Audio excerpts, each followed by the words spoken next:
Please join me in welcoming State Senator Art Linares.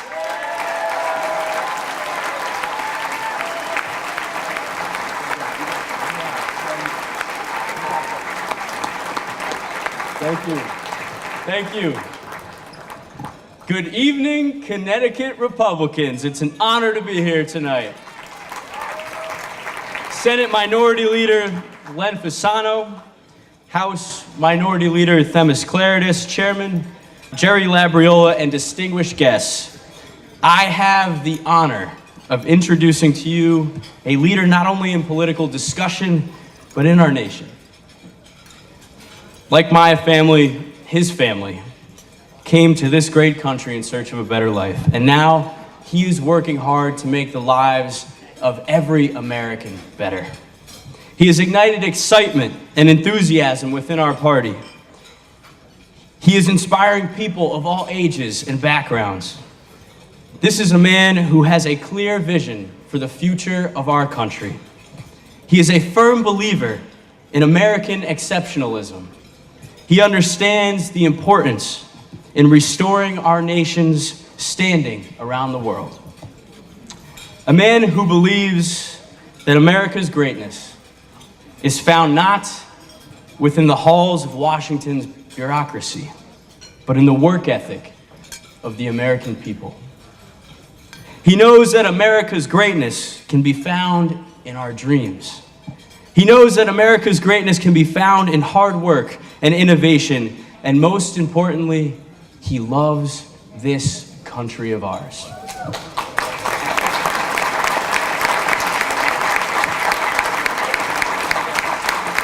My friends, I'm humbled and honored to introduce to you a fellow American of Cuban descent, my former boss. Ladies and gentlemen, Connecticut Republicans, the Honorable Senator from Florida and candidate for President of the United States of America, Marco Rubio.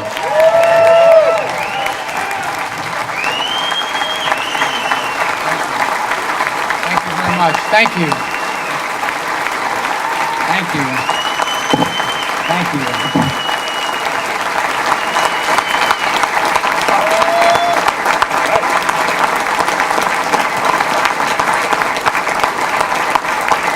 Thank you. Thank you very much. Thank you.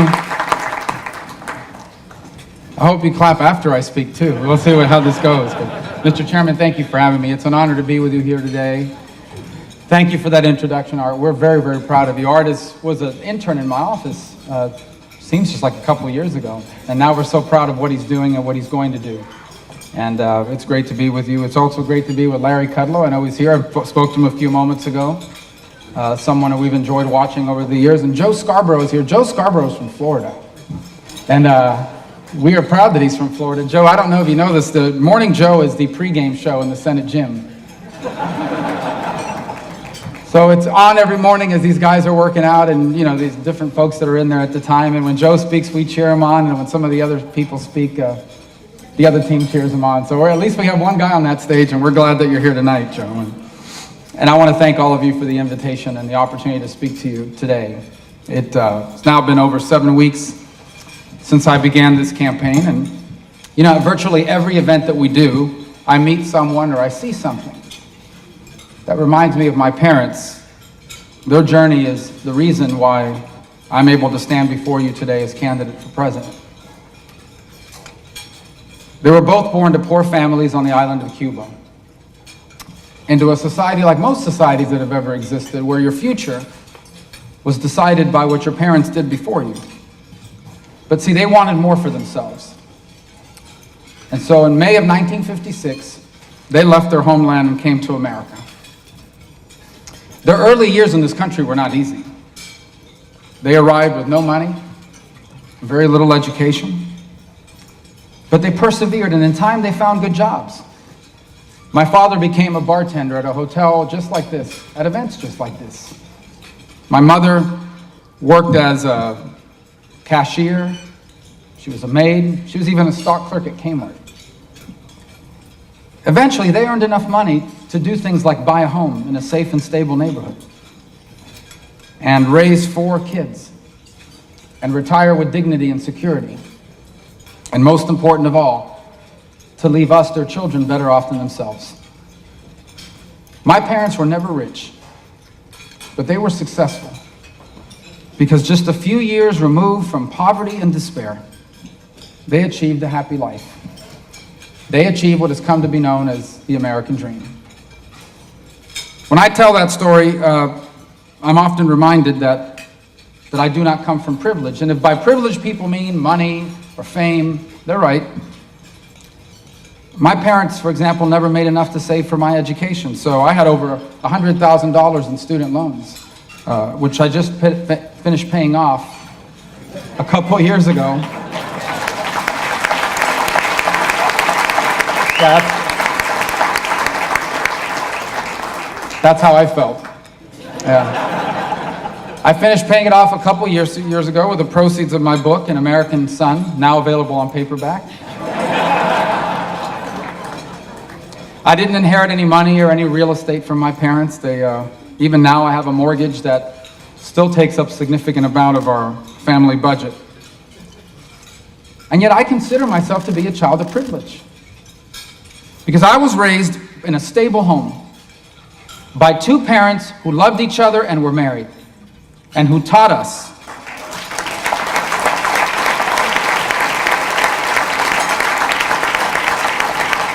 and 2 parents who taught me that there was no dream too big or goal too high, even for the son of a bartender and a maid, because I was an American.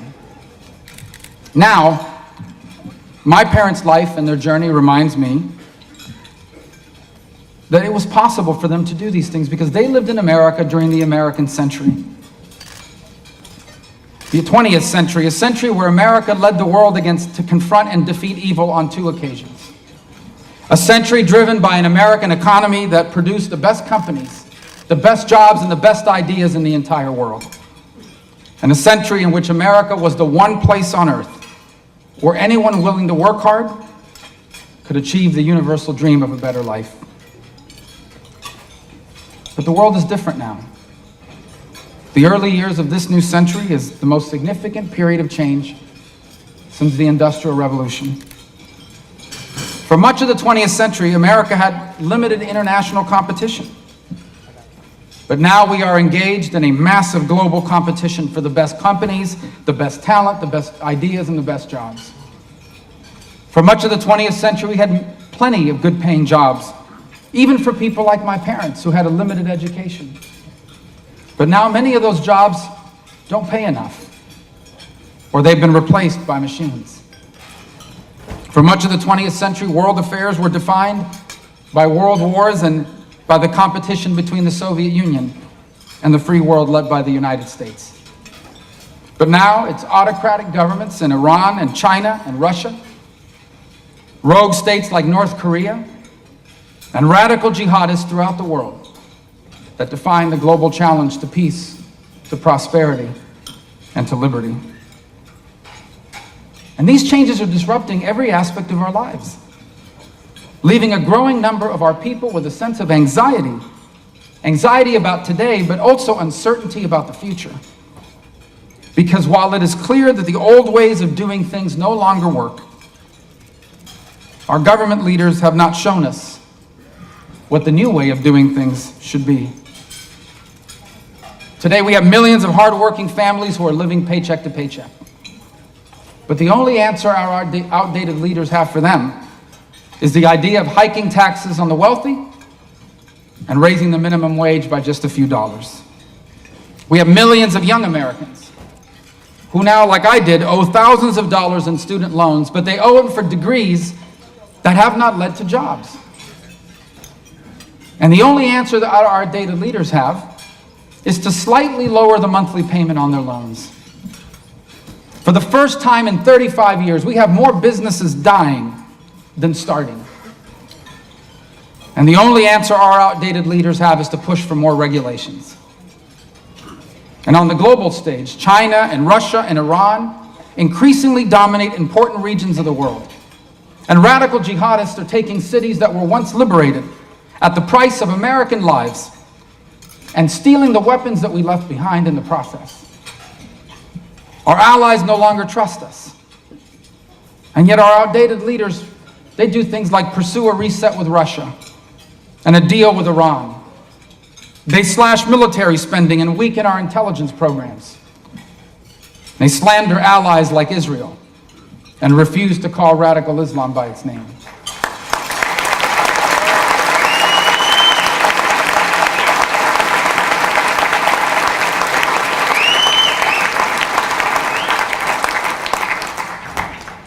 We have arrived at a hinge moment in our history.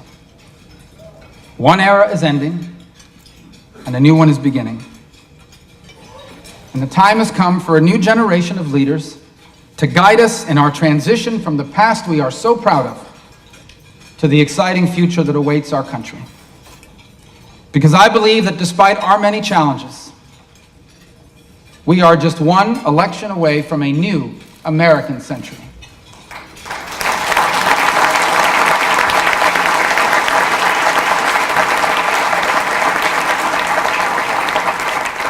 And that's why I'm running for president. You see, today, while almost two-thirds of Americans make less money than they did in 2002, the cost of living keeps rising. As president, we will take actions to increase the paychecks of our people and reduce their bills. And here's how.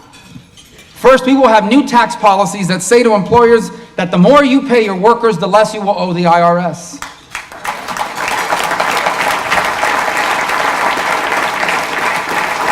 We will help working families raising children to keep more of their hard-earned money so they can deal with the rising cost of living. And we will lead the world in producing oil and natural gas so that both your electric bill and your gasoline bill go down.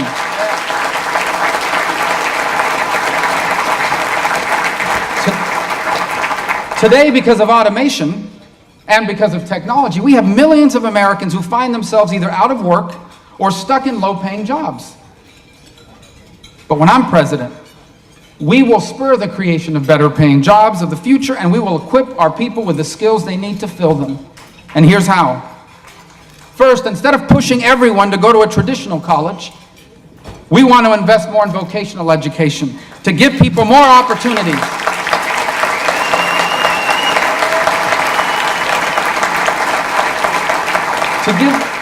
To give people more opportunities to work in a trade, as a welder, as an electrician, as an auto technician, as a plumber. These are good paying jobs, and I do not understand why we have stigmatized them.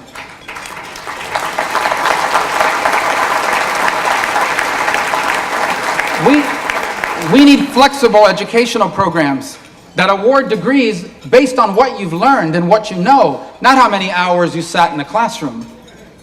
So that older students who have to work full-time can also go back to school and acquire the skills they need for a better paying job.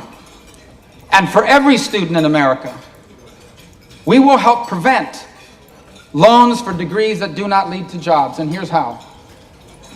Before you take out a student loan, the college you're attending will be required to tell you how much people make when they graduate from that school with a degree that you're seeking.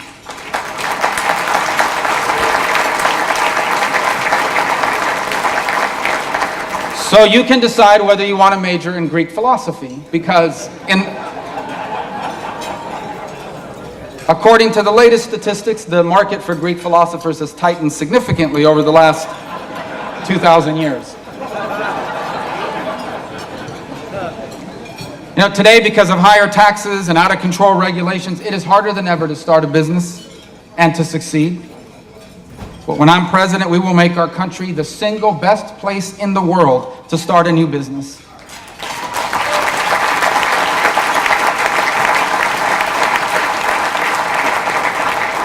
If you are trying to start a small business out of the spare bedroom of your home or using the free Wi-Fi at McDonald's, we will lower the corporate and the small business tax rate to a level that makes us competitive with other nations.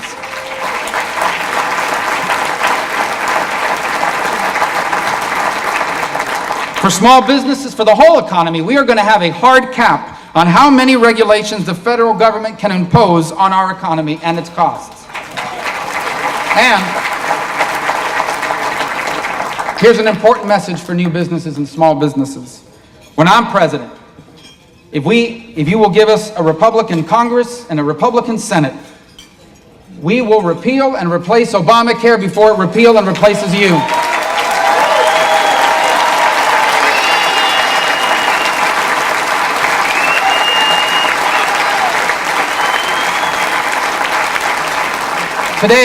Today, because our economy isn't growing fast enough and isn't producing enough good jobs, we have millions of young Americans who are stuck with student loans, as I talked about earlier, and that degree that doesn't lead to a job. But when I am president, we're going to put in place policies that allow our economy to grow, compete, and create the jobs that people go to school for. First, we're going to lower taxes on investment so that the more people an employer hires, the less they'll pay in taxes. Through a combination of growth and spending reforms, we will balance our budget so that young Americans will not be burdened with a runaway national debt.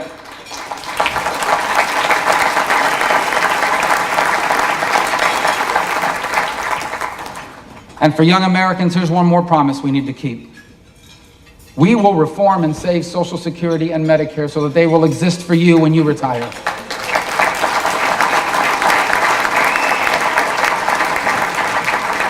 Today we have outdated leaders who have come to believe that government is actually more important than family, and as a result, our values and our culture are eroding. But when I'm president, we will have a government that strengthens the family rather than competes with it, and a president who encourages our values rather than try to replace them.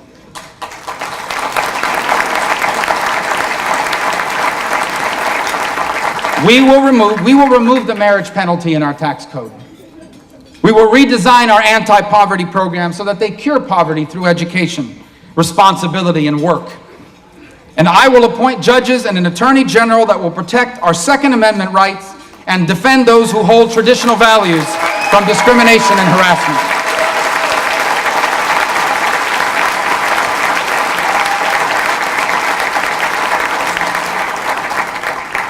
And finally, today, because we have leaders who think America can no longer afford to be the most powerful nation on earth, our nation's influence has declined. The world has become more dangerous, and our people and our interests are less secure. But when I'm president, we will be trusted by our allies and respected by our enemies. For starters, we will end the dangerous cuts to our military. We will work with our allies to deal with the threats posed by China and Russia and Iran and by radical jihad. And there will be no doubt on anyone's mind that this nation will do whatever it takes to help the nation of Israel prosper as a Jewish state.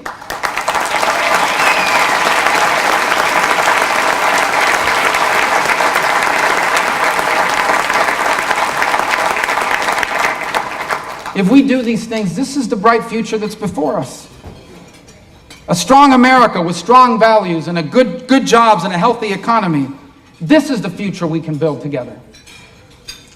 And that's why this election is not about what laws we're going to pass. The fundamental issue in 2016 is the question of what kind of country are we going to be in this new century. At the turn of the 19th century, a generation of Americans harnessed the power of the industrial age, and they transformed our country. And the 20th century became the American century. And now the time has come for this generation to lead the way towards a new American century. Before us now is the opportunity to author the greatest chapter yet in the amazing story of America. But we can't do this by going back to the leaders and the ideas of the past. We must change the decisions we are making. And the best way to do that is by changing the people who are making them. And ultimately, that's why I'm running for president. There are those who've suggested that I should have waited my turn.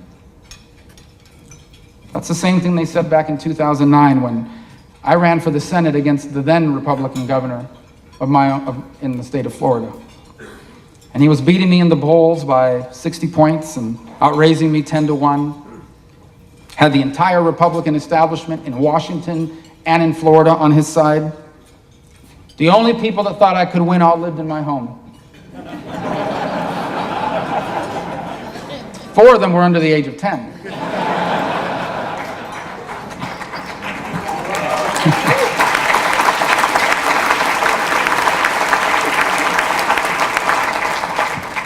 But then, and again now, I chose to run because I knew that the future is now. And if we keep promoting the same leaders, we're going to be left behind by the future. There are those who claim that I'm too young or haven't been in government long enough. I heard that too, the same thing I heard when I set out as Speaker of the Florida House to enact an agenda built on 100 innovative ideas that came from our people, not from our politicians. And yet we balanced our budget without raising taxes. And we improved our school standards without Common Core.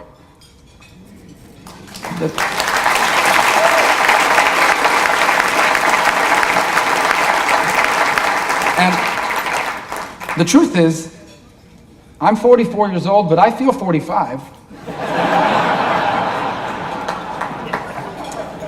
And I may not have been around as long as some of the people that are around, but I've been around long enough to know that the old way of doing things isn't working anymore.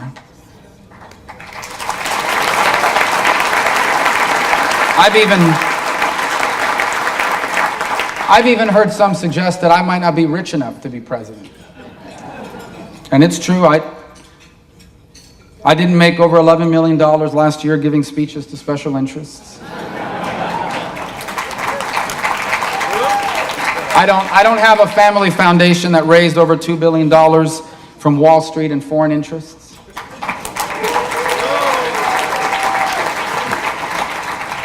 And you know, while we are truly blessed, Jeanette and I keep an eye on our family budget because we want to send our kids to Christian schools. We have to pay our mortgage. But the biggest debt I have is to America. This isn't the country that I grew up in alone. This is literally the nation that changed the history of my family. When my father was 9 years old, he lost his mother. And he had to leave school and he had to go to work. And he never went back to school. And he worked for the next 70 years of his life. You know, when my father was young, he had big dreams too. But they became impossible for him. And the very purpose of his life was to give us the chance to do the things he never could. And so he worked as a banquet bartender in a room not dissimilar to this one. On nights, on weekends, on holidays, on days I am sure he didn't want to work, he worked. He was grateful for the work he had. But that was not the future he wanted for us. He stood behind a portable bar in the back of a room like this for all those years. So one day I could stand before you on an evening like this.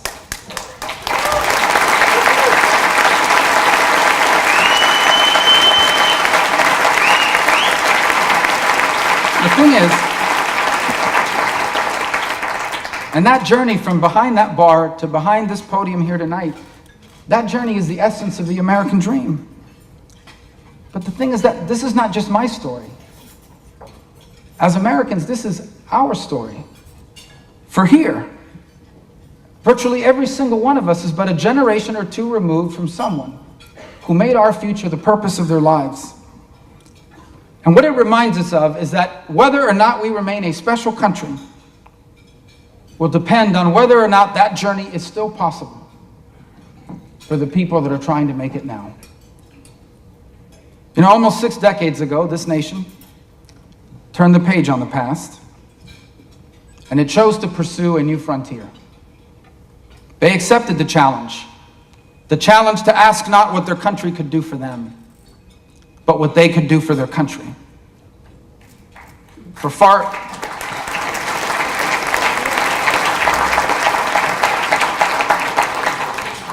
The truth is that for far too long, leaders in both parties have asked for your vote on the promise of what our government can do for you.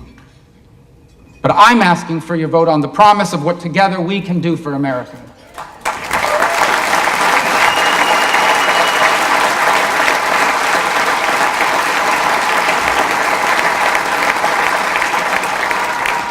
For you and I are blessed by our Creator to live on the edge of a new era in the history of the world, a time of both great challenges, but also extraordinary opportunities. The opportunity at an America stronger than it has ever been. The opportunity to be a people with both the right skills and the right values. And the opportunity to see to it that the American dream doesn't just survive, but that it reaches more people and changes more lives than ever before. And that's what this election is about, and that is why I ask for your help and your support, so that together, this generation of Americans can see to it that the 21st century will also be an American century. Thank you for having me tonight. God bless you. Thank you.